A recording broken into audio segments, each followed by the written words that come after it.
Assalamualaikum dan salam sejahtera kepada semua pembaca berita politik semasa. Semoga hari-hari anda dalam keadaan baik dan sentiasa diberkati.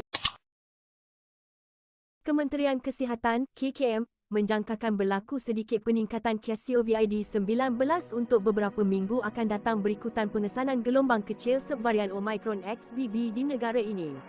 Menterinya Airi Jamaluddin menasihati orang ramai supaya tidak bimbang dengan perkembangan itu, namun perlu sentiasa berwaspada ketika menjalankan kehidupan harian memandangkan negara masih dalam fasa peralihan ke endemik. Kita dah kesan XBB di Malaysia, namun setakat ini ia tidak membawa kepada peningkatan dari segi kemasukan ke hospital dan kematian. Itu yang menjadi kayu ukur terpenting. Bagi saya, kita tengok ada sedikit peningkatan, masing-masing buat penilaian risiko, tiada yang perlu dibimbangkan setakat ini. Sejauh mana ia akan meningkat, pegawai saya di KKM sedang membuat unjuran berdasarkan kepada model jangkitan yang kita ada sebelum ini dan minggu depan saya dapat memberi unjuran lebih tepat, katanya kepada pemberita selepas menyampaikan peranti siswa keluarga Malaysia di Universiti Teknologi Mara UTM Kampus Seremban di Seremban hari ini. Kementerian Kesihatan Singapura sebelum ini dilapor memaklumkan kes COVID-19 di negara itu kembali meningkat sejak sebulan lepas berpunca terutama oleh subvarian Omicron XBB dengan gelombang jangkitan XBB dijangkakan memuncak pada pertengahan November ini.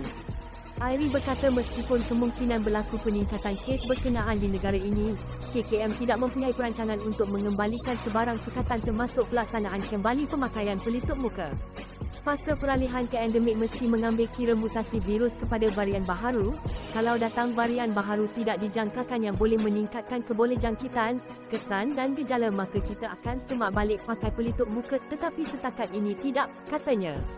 Ditanya sama ada KKM mempunyai langkah tambahan diperkenalkan terhadap individu yang berulang alik dari Johor Bahru ke Singapura, Airi berkata setakat ini belum ada, namun pihaknya sentiasa memantau dan berhubung dengan Menteri Kesihatan Singapura Ong Ye Kung berhubung perkara itu.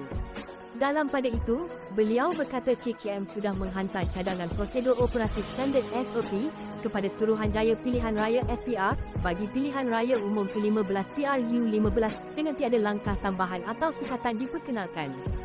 Saya lihat keadaan terkawal, jadi kita tak nak apa-apa sekatan. Nak buat ceramah, buatlah. Cuma kalau rasa tempat sesak, pakailah pelitup muka.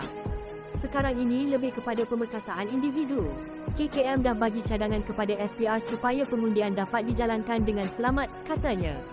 Terdahulu, Airi ketika berucap pada Majlis Penyerahan Peranti Siswa Keluarga Malaysia berkata beliau akan mengusulkan supaya program itu dijadikan program kekal kepada mahasiswa sekiranya masih dilantik sebagai menteri. Peranti digital tidak lagi jadi kemewahan tapi keperluan. Banyak maklumat mengenai kursus, penyelidikan dan sebagainya terkandung dalam talian. Program ini bukan perbelanjaan tapi pelaburan. Setakat ini ia untuk B40 tapi mungkin akan diperluaskan, katanya.